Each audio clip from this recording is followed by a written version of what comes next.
Okay, so first up this week, naturally, we've got one of those big 80th anniversary, 100-page super spectaculars, whatever they're calling this one, because they keep changing their mind. But this is the Catwoman 80th anniversary issue special, and yeah, there's a bunch of stories here. As all with these ones, because there's like 10 stories, we'll give you the creative teams as we go and talk about each story. So I mean, I wasn't super pumped about this one. Not that I've been like amazingly pumped about a lot of the ones this year, but I was looking forward to Wonder Woman and Flash a bit more than this, and I'm definitely looking forward to Green Lantern more than this. This one and Joker feel a bit more, and even Robin as well. I'd say, even though I love a lot of those characters, feels a bit more strenuous. Cash grab. Cash grab. Yes, sure. And that's what it is, and like.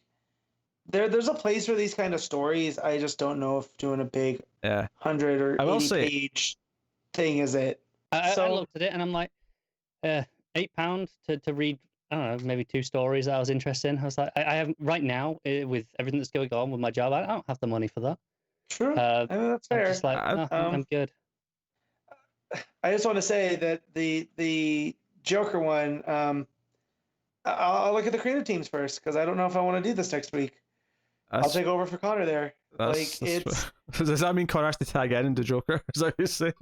I mean, maybe we all know how I stand on Joker as a character, anyways. So yeah, it'll really depend. I remember getting overly excited for the John Carpenter Joker issue that came out, and it kind of was just like meh. It was okay. So, yeah, it wasn't. It was a bit of a gimmick having John Carpenter write a Joker comic, and it was just. It was right around the Joker movie. Yeah. So yeah, it was a lot of Joker like minis and one shots that were hitting around that time. That said, I used to feel the same about Harley in something. I don't know if it was the Cedric Harleen book or what, but I don't mind Harley anymore. It's weird. It's like something switched in my brain, and I was like, "Oh, this is a fun character." Did you check out the Mark Russell Harley yet? Not yet. I have it downloaded, but I didn't read it yet. So I'll let you know. But. All right. Yeah. So Catwoman. Yeah, let's work through these stories then. The first story is called Skin the Cat. Be prepared for a lot of puns in these titles, by the way. There's a few of them from but Paul Dini wrote this one with Emanuela Lupacchino on the art. This is a story of Catwoman essentially going after some guy who's been kidnapping various, wild cats, tigers, lions, pumas, whatever. I don't know if you guys took the time and lost part of your soul watching Tiger King on Netflix, but as they were, these big cats were going missing, I thought, well, that's either the work of Joe Exotic, who could easily be a Batman villain, or Carol Baskin, either or. So it wasn't either of them. It was. Yeah, I think my opinion, even though this is the Dini one, which you might be excited for because hey, it's Paul Dini and he's doing Catwoman.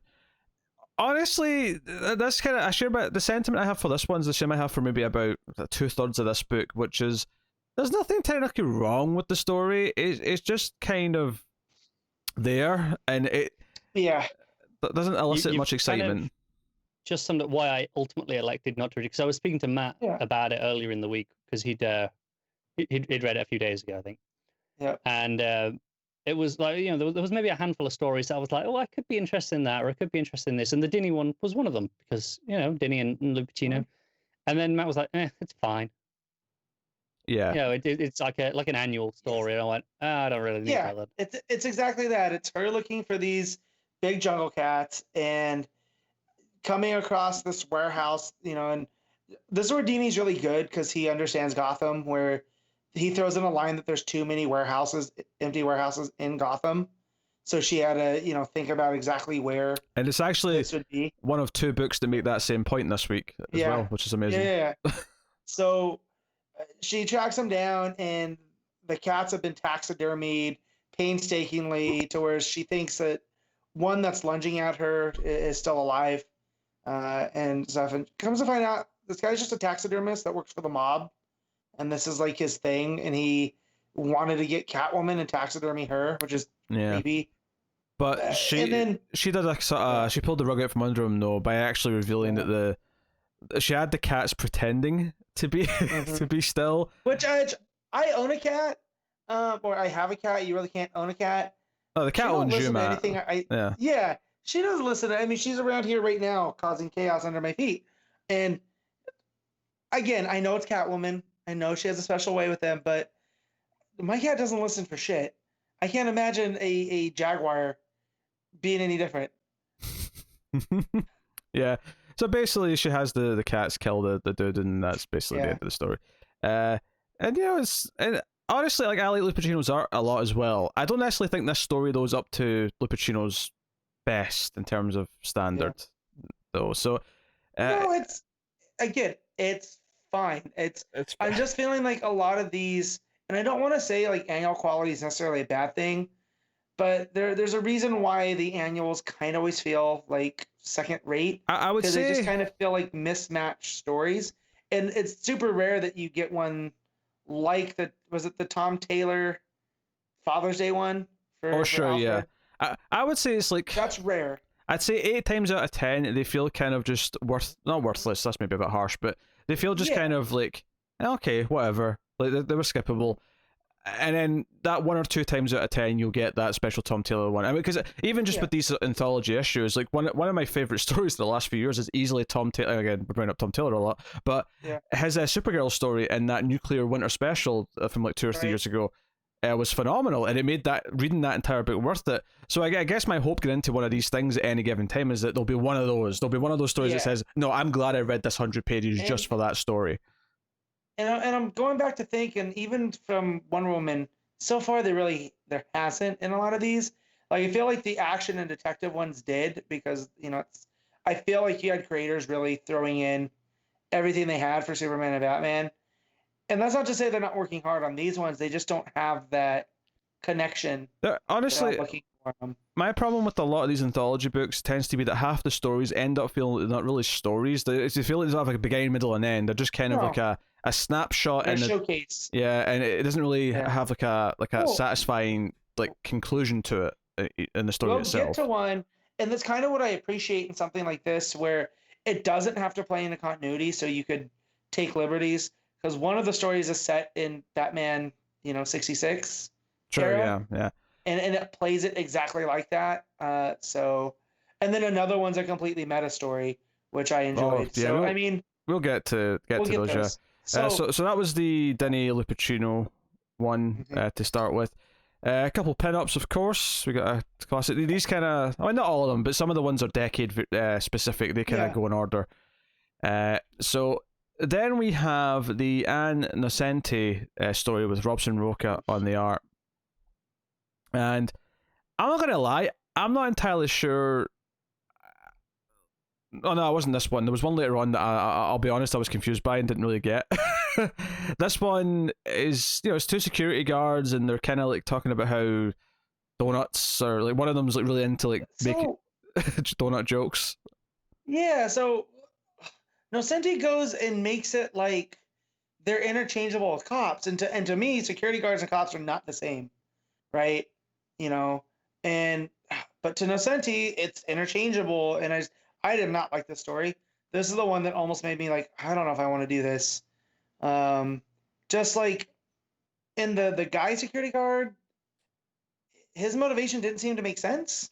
Like he wants to work with Catwoman, but not really. I don't know. Let me explain the context here. So Catwoman is hiding something in the birdcage in the top of this building that they're security guarding, I guess is the term.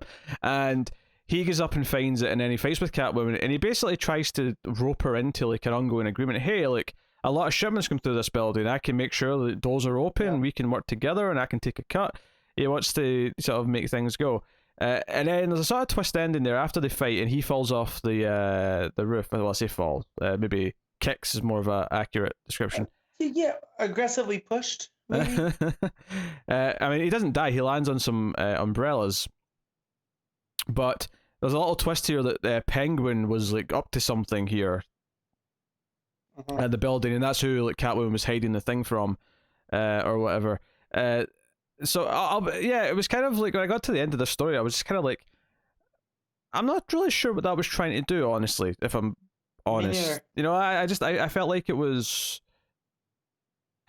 felt misguided. It felt like the direction wasn't clear, and it was like something that was thrown together because there needed to be a story just here. Quick. Yeah. Yeah, it didn't feel like Catwoman. Like this could have been any Bat villain that Yeah. came across this roof. So it wasn't unique. So yeah, I got to this point and I was like, I don't know. And it's a shame because it's Robson Roca, right? Yeah.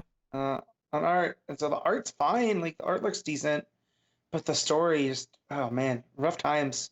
So So yeah, that takes us on to Tom King and Mikel Yannen's story, which, and it was funny getting into this one. Obviously, there's so much baggage with Tom King's Batman and Catwoman, and yep. his run with Batman in the back half especially. But I mean, I kind of like this one. I don't know. I don't know how you felt. I did too, and that's where I came into our chat and wondered, is the Bat Cat book still happening? Because I haven't heard anything I think in a while. it's supposed to. And I feel like this is kind of maybe teeing some of it up potentially. Yeah, and that's what I'm thinking. And this is where I feel like Tom King works his magic, because I do know the one time I talked to him at WonderCon for the short time, it does seem like he a lot of what the stories he wants to tell deal with being a parent and from both sides. Because like my favorite story of his is that Green Lantern one where Hal's dad comes back to talk to him, from Dark Side War, and then you have all of Mr. Miracle, and what seems like Adam Strange, who knows what the parent aspect of that's going to end up being, right? Yeah, because the start of this story is basically they're scanning Catwoman, and she's like, "Okay, have I got cancer? Is it cancer?" And he's like, "It's not that." And she's like, "Oh no, don't tell me it's that." Now, if I have one complaint here, because she's clearly she talks to the baby when she's found out that she's pregnant. She's up on the roof on her own. She's doing a bunch of fighting and stuff, and we hear sort of villains react. But there's a full page spread where Batman and Catwoman are kind of hugging on top of a gargoyle, and I have to say, like, did she make like a custom version of her outfit to fit her when she's that pregnant? Because she's got the big baby bump, the big sort of 8 month baby bump. If in my head, Bruce helped that happen, right? Because he created some special thing. Because my immediate thought too is like that's kind of reckless going in there pregnant, Selena. Like you think you could sideline it. Mm-hmm. Like Bruce has other partners. Like you couldn't tag in someone else. Like Bab's busy. I don't know. Like yeah, and I think, but that's spread though where they're fighting each of the villains and she gets progressively more along. I thought that was pretty cool because each of them has a different color and a different villain, and kind of what they're talking about is first Catwoman and Batman as a pair, but if you read it from Selena being pregnant, it's about her and the baby. Yeah, and whatnot. I think what makes that this was really cool. What makes this story work is that it does actually have an ending. It has kind of a reveal at the end, which is a really kind of nice reveal, especially if you're into comic book history and you know about Helena Wayne. The fact that this story is called Helena and that it ends with older woman Selena talking to her daughter, and we don't know what her name is yet necessarily, right? Obviously, we could have predicted it probably would be Helena. They'd probably pull that from history. Well, if you look at the title or at the there's a table of contents. The story's called Helena, so that kind of teed me up. Well, I never read the table of contents. I just got it at the end of the story, which I actually think made my experience even better, because when I got to that last page and it said Helena, I was like, oh, that's nice. And I knew it was coming, and it still landed nonetheless. So that's pretty adept storytelling. Yeah, because Janin and Ink Bart. Because basically, the what she's saying to her there is that you're mostly like your father, but there's in one way you're like me, and she's like, well, what did I steal? Like, what did I get? And she's like, you stole my heart. And it's because the whole story is about her being scared that she's not a mother, that she's not going to care about the baby, that she's not going to be this person. Oh, you make Matt, you make. So it ends with this little detail from the future that no, she did actually win her over, and so on. Yeah, and it tells me too that King has a continuity he's playing with, because we've seen the issue where Bruce finds out he's sick, right? And we have the Bat family, and we see kind of his last moments, and everyone's there, and including who we think was this younger woman is Helena. So I like that he's playing with this. Like, even if this is just his continuity, I like that he's playing with it. Yeah, and the legacy. I'm getting the feeling here that his 12-issue book is going to be in this continuity rather than main DC continuity. And you know what? That's great. Because when he plays with main continuity, I don't like it as much. Because I argue with people about King as a writer, and I feel like Heroes in Crisis and most of his Batman run kind of turned people off. But then when he hits, he really hits. Like this to me really hit. I don't know if it was worth the entire purchase, right? I wanted more to go off of, I think. but I mean, I think I'll spoil it now and say it's probably it is the best story in the book. it's one, yeah, it's up there. I have it. I like one a little bit more, but no, this one worked, and just how Selena thinks like she's a stray, she always has to run. She's never one place too long. Kind of, she's afraid of the baby now. Like this is for keeps. Um, and usually in these type of stories, that's usually the dad, right? Mm-hmm. And it's very rare that you see it from the mother's perspective. Yet, yeah, in this story, Batman's the stable like parent who is going to run. And again, technically, he's already had like 4 sons in a way. So right, he has and he has Damien. Granted, he didn't know about Damien until Damien was like 11, but still.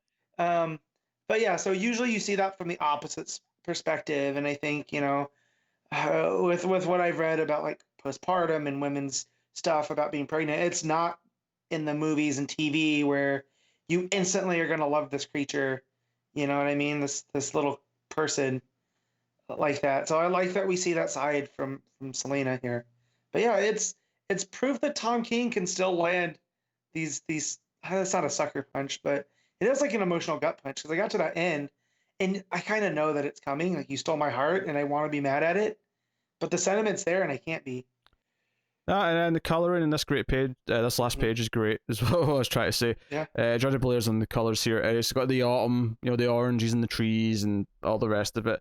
It looks wonderful, and it's a nice contrast to the blue of the previous page, which was her with the baby, trying to like keep her calm, and you get the sense that they basically swap nights, going out onto the rooftops and doing superheroics, and the other one stays at home with the kid. Yeah, you couldn't do this on your dad's night. You had to do it on my night, huh? Like that. But yeah, no, it was really good. The sentiment was there, and I appreciate it. This is kind of what I like in these specials. Is it plays with the continuity a little bit, but also adds to the character. And Selena as a mom is something we don't see. Like she was pregnant before, but nothing has really come from that. It's kind of like spoiler, and that whole thing. Like it was part of their character in one, continuity, and then they've gotten rid of it. So to see her fully embrace it here was nice. Yeah. So that story, yeah, definitely the best one so far out of the bunch. Yeah. We had an okay story, then a pretty bad story, and then a pretty good story. So a couple more pinups. Then we have the one that you were talking about earlier, the 60s story, which goes full 60s. Yeah. Aliens and Catwoman and just... I was thinking of our friend James and how much he loves Batman 66. Mm-hmm. And I feel like he would have loved the story. But it was a little bit too silly for my book. But I appreciate the effort. Like they're trying to tell a different Catwoman story. I got really excited because this is Jeff Parker writing this story with Jonathan Case on the art, and I love Jeff Parker's books at DC. I loved his Aquaman stuff and what he did with Action Comics. So I wasn't it. That was Greg Pak. Well, what else did Parker? Parker did something else at DC. Well, he's done a lot of Shazam. Like he's really tied to Shazam. Maybe that's what I'm thinking. He's done do stuff on Superman before, but he did like the Johnny Quest book when they brought the Hanna-Barbera. But yeah. So basically, he has a knack for this type of stuff. Yeah. So this story is so it's Catwoman 66, and aliens invade, and basically want to take over the planet, and they've named the Americas one continent, and then this other continent we flew over, that'll be this other name, and they're basically Catwoman single-handedly basically defeats a bunch of fascist aliens, and then the one alien woman who was kind of not really on board kind of becomes her friend by the end. It's a lot of bright colors, lots of pinks and yellows and all that stuff. At the end of the story, Catwoman ends up on the ship with the alien woman, and she's like, "Oh, let's go to France," and Paris. So and steal some stuff. So there's even a point, because she saves them from the aliens, there's all the people she was robbing before the aliens showed up basically say, "Hey, you can have her jewelry and stuff, you've earned it." Yeah. You've earned it. Yeah, I kind of agree. I didn't love this one. I kind of appreciate what it was trying to do, but it was different. I think it goes back to my problem that I said earlier about some of these stories not having beginning, middles, and ends. I didn't really feel there was a story here. It felt like it was just one big fight, and then that was it. Yeah, it was a showcase of Catwoman 66, and Jeff Parker having this zany story to tell. But yeah, it was fine. It was fine. You should read the Tom King story, Connor. It was pretty good. I don't know if you're being serious or if you're just No, trying to no, make me read we're some. being serious. That was good. It is worth the No, read. okay. Here's the thing. I believe there are 1, 2, maybe even 3 good stories in this book. But given they're, 8 to 10 pages, I can't justify paying Well, full price for that. I'm sure there will be that King story if Cat and Bat ever comes out. I'm sure that'll be in a trade Oh, sure. or something. They'll make Yeah. it available easily. It won't just be in here. There's a setup that it does. Mhm. I'll read a wiki page. Sure. Next up, we got Cat of Nine Tails, Liam Sharp, both writing and art.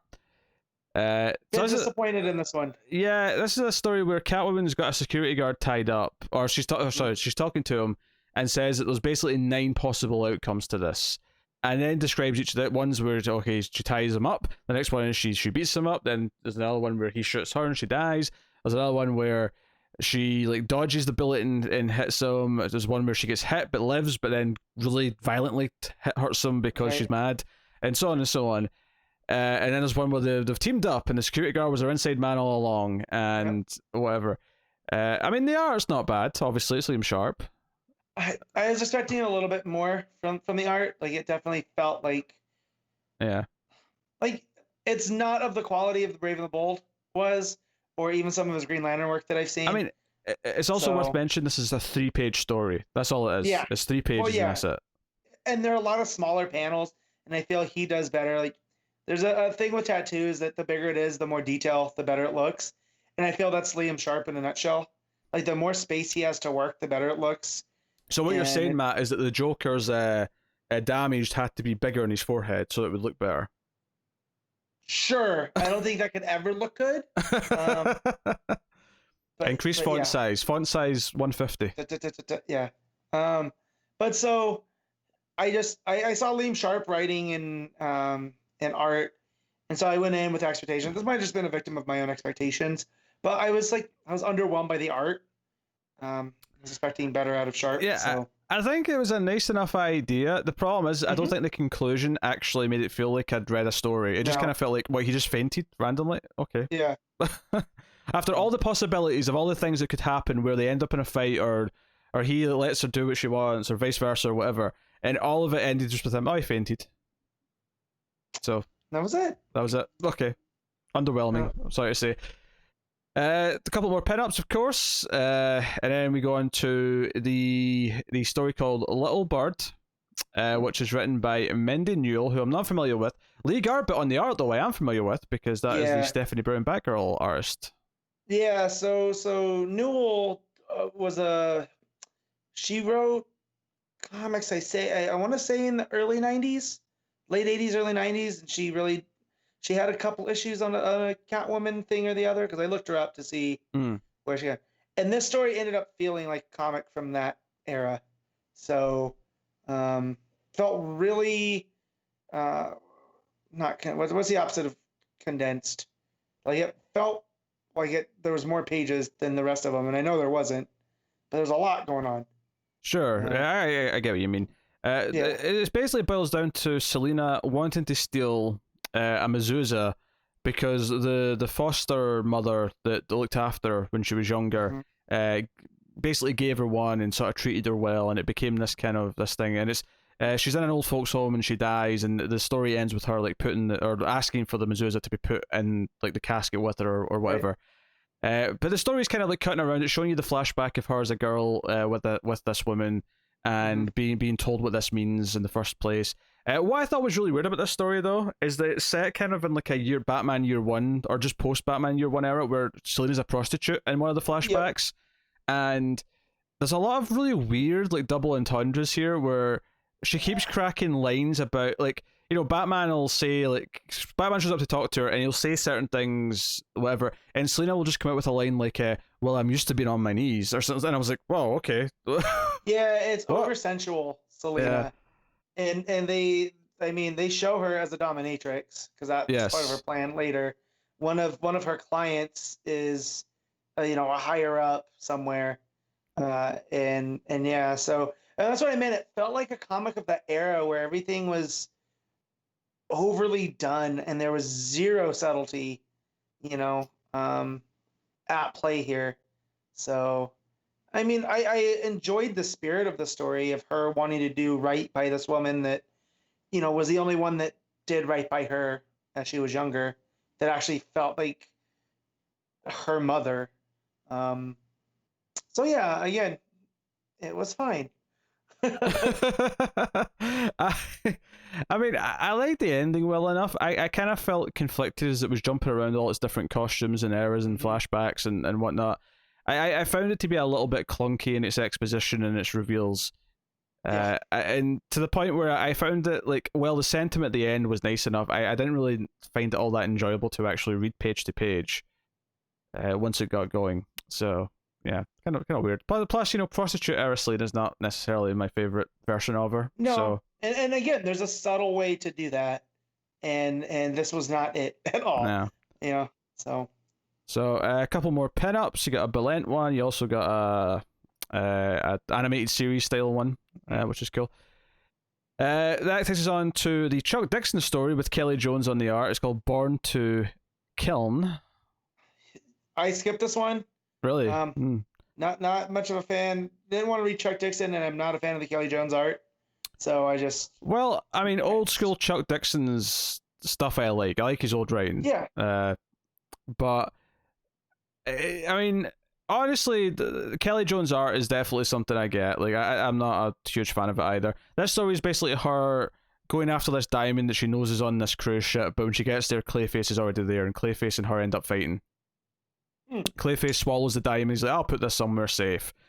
The art is something else. So there's a panel it's like the top 2/3 of a page, one big square panel of her jumping away from Clayface, and the body proportions on Catwoman on this page are something else. Yeah. I can't even.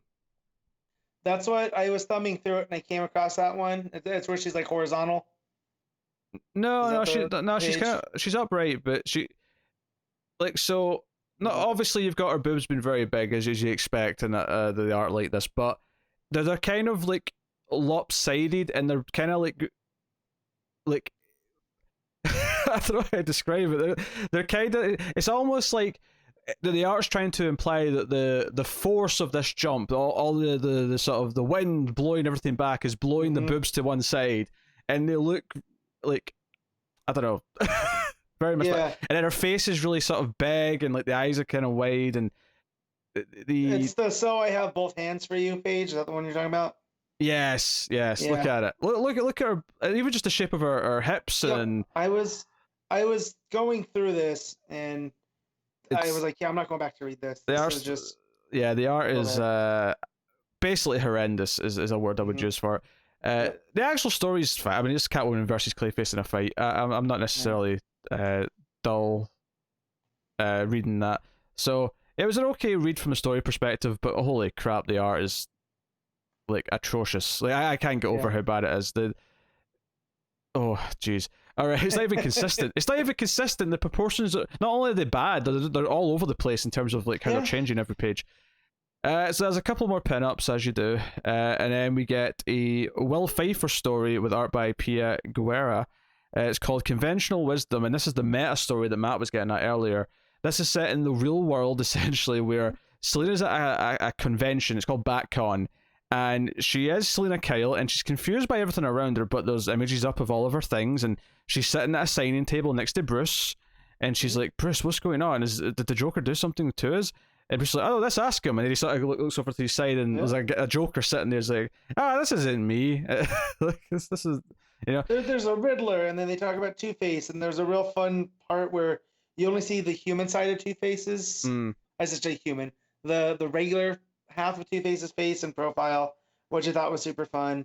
And yeah, she's trying to figure out what's going on because she keeps seeing like guys on the ground that no one else seems to notice, like that are injured and stuff. But the meta commentary here is just about Catwoman and the different versions, because you get the Catwoman 66 version and talks about how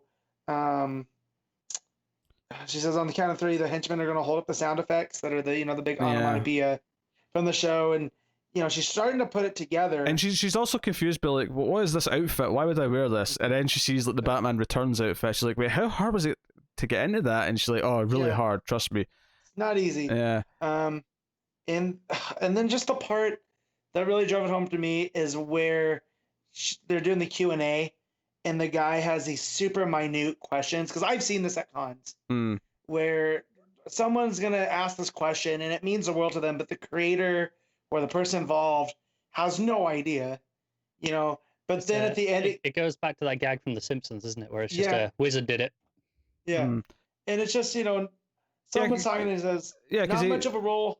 Yeah, on you go. On you go. Yeah, that's what I was going to explain, is what he says. Yeah, there you go. He's going, not much of a role during Crisis on Infinite Earths, and you were barely mentioned in 0 Hour or Infinite Crisis or Identity Crisis, though there was some controversy about your memory being tampered with magically by the Sorcerer Santana.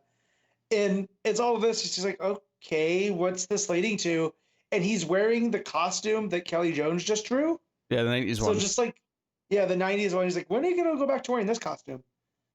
Just, what is going on? And like, so it was just the 1-2 punch from skipping that one to hitting this one, and just the Will Pfeiffer, who I missed most of his stuff, but I did read, I forget what series of his I read. I did enjoy it. I think he's a decent writer. But no, I really enjoyed this one, but it turns out that it's, which doctor? Because the guy shows up in the costume to ask her the question, and it's Dr. Destiny, the infamous Master of Dreams. And that's why the people on the ground, those are henchmen that she messed with, and he put her into like this state. It turns out this device she got right at the start is actually a device she's holding in the real world. So she smashes it, and then she comes back into reality, and she cracks her knuckles, and that's the end of the story. I enjoyed the meta-ness of it. I thought that was fun. I did think it was a little bit wordy at times. The dialogues is quite thick, especially when she's like questioning things. There's a lot going on, but other than that, I would say this was enjoyable. This is kind of a solid enough sort of. This is what I want in one of these, where it pays homage to the character, but it can still, not that it has to fit with continuity, but it's still a comic book story at the end of the day. So, because this plays to all the different versions of Catwoman that have been up throughout the years. Yeah. And I think Will Pfeiffer figured out a way to fit them all in there, and it didn't feel, like it was too much. Yeah, and then we have the story by Ram V with art by Fernando Blanco, which is definitely the one that's leading into whatever he's doing in the main book. Which is interestingly not the last story, because typically with these big specials, the last story will be the one that's the sort of the regular writer or whoever's taking it next who's going to like sell up their story. This is basically Catwoman traveling around the country, car breaking down, hitchhiking with her sister, and it's set after the wedding, the lack thereof, because her wedding dress is in her luggage. Yeah, so it seems like she's done with Via Hermosa, which is the LA, city that she was staying in, and she's going cross country back to Gotham, and she's got her sister in tow. They get, it's almost like Selena gets bored, so she starts some trouble at a bar. Has to get out of there quick, and it makes me curious to see what Ram V's gonna do in Catwoman, if it's gonna be any different than what Jones was doing and all the other villains. Yeah, this was kind of just okay for me again. I hate to say it. I know this must be so boring to listen to. Just go, oh, it was fine. It was fine. For the most, honestly, kind of making me glad I didn't read it. And for the most part, that's kind of the quality that's there. Let's say the Tom King one kind of stands out so far. And of course, the last one we're about to talk about, I think, is the other one that'll stand out for both of us, which is, so instead of ending with the one that's actually leading into more of the main book, they chose to end with the Ed Brubaker story, which... Oh, yeah, you gotta send it off with a bang. I guess, yeah. And it's kind of interesting they're saying, no, this Ed Brubaker coming back is a bigger deal than the story that's actually leading into the comic we want you to buy every month. It's kind of funny to me. Well, they've done this, or they've gotten these teams where I feel like Brubaker would come back under certain, like, not to do a full-on run or anything, right? It's even doing like a 12-issue series, though, in the vein of like what Fraction's been doing. Or maybe, or even, a 2-issue something, or like, like Lemire's doing the Death of Vic Sage, something along those lines where he has his own you Just know, that his black own label fight. freedom. Just do what you want. Yeah, and this plays right into his Catwoman era. You know, it's got the Cam Stewart art, Mm-hmm. right? Yeah. Yeah, it's basically a story. She's fighting like Joker goons the whole issue, Mhm. but our narration throughout the story, which and this, I mean, yeah, this was definitely you could tell the quality just sort of jump up here with the writing because it felt it was such a breeze to read this. It was so Yep. smooth. And she's telling a story about how she used to be locked in this room in solitary confinement when she was in the boarding school, right in the orphanage.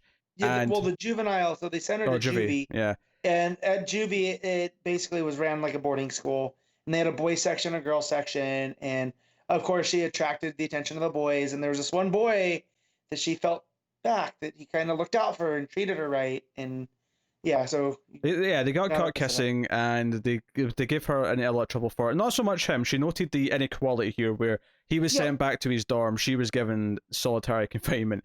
But she basically, in that time, kept trying to figure out ways to escape, and she stole the pen of the whoever the guy who put it there, yeah, and tried to pick the lock, but acknowledges that you couldn't really do that with a regular pen. Like the spring inside, it's not good enough for it. It just doesn't work. But then she got locked in there again. It wouldn't be the last time, and eventually she kept trying different things, and she would keep trying to pick the lock. And it's basically a story about how the first time she ever actually picked a lock successfully, how the feeling of the freedom that came with like, oh wait, it just clicked. I just got it. right. Like I just Once- opened this door and I can get out now.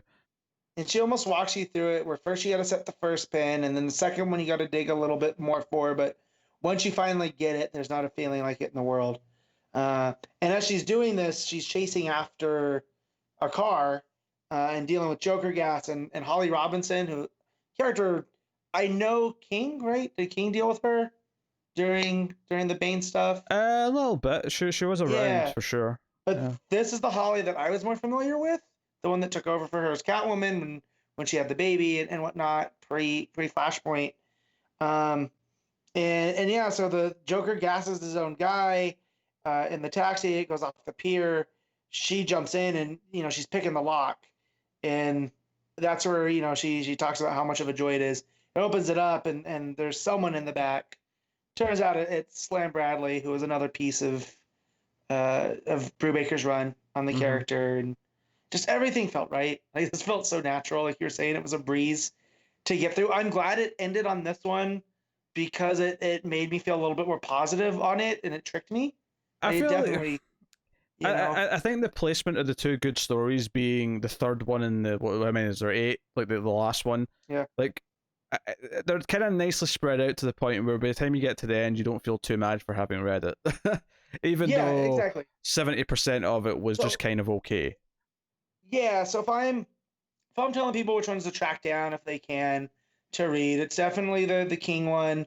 I'm gonna recommend the Pfeiffer meta story and then the Brubaker one. Just in those three, I mean, if this was a more manageable, if this was like a $5 book and it was just those 3 stories, I wouldn't have felt ripped off or anything. Yeah, sure. So those are all pretty good. The rest of them I feel are pretty missable.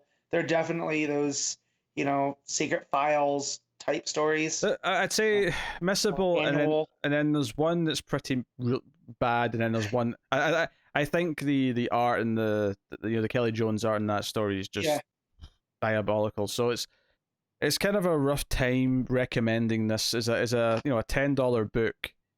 It just it isn't. You can't even as much as I really like 2 of the stories. I don't think those 2 stories make it worth picking up the whole book for. No. So, but hey, I mean, we'll find out. Is it a Joker one next week? Is that the one that's next? Yep. Yeah. So we'll find out if the Joker one is easier to recommend. I'm going to guess probably about the same. I'm expecting, but we'll see. Definitely gonna look at those creative teams.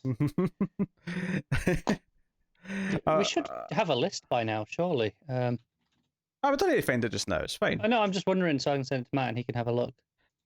So yeah, there you go. That's the Catwoman special. I guess we need to rate the book. It's kind of a weird one to do because obviously it's a collection of stories. Yeah.